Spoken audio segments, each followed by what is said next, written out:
Danny உனக்கு bowling போட தெரியுமாடா? தெரியுமே. யார் மாதிரி போடுவ?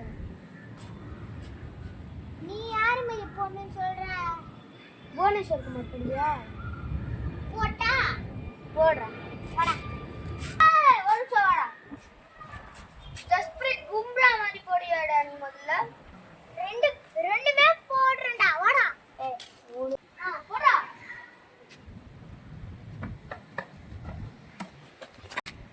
போடுதான்.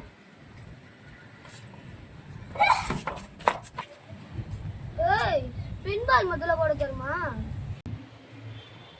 வாடா போட்டு காமிக்கிறேன். சரி வாடா வாடா.